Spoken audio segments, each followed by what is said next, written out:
Hi, my name is Ann Glass. I'm a reading and learning specialist at a private school in New York City, and I work with kindergartners through third graders on reading, word study, and writing skills.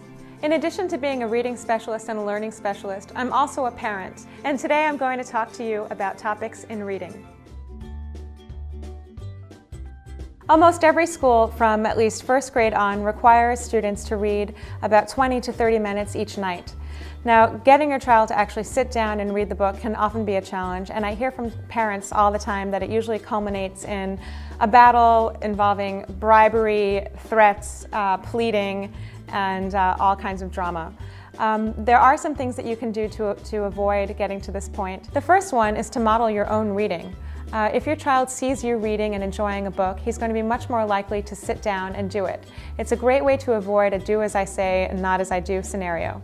And children who grow up in households where reading is a desired activity are much more likely to be independent readers on their own. The second suggestion is to make sure your child has a designated reading place.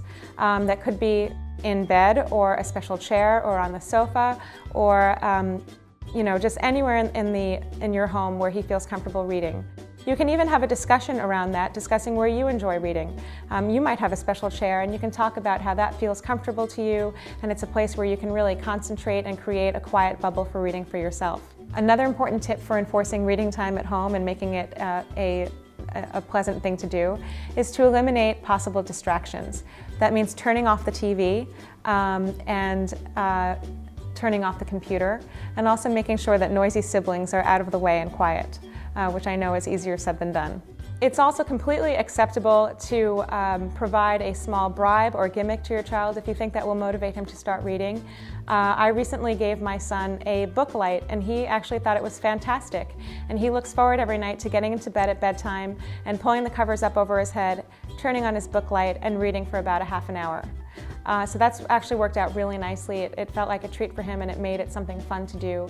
And he's also told me that it just creates this silence around him where it's just him and his book. One gimmick or bribe that I would advise against, and I've seen a few of these lately, are these bookmarks that have a digital clock on them, and you can actually set the clock for the 20 or 30 minutes that is required for reading.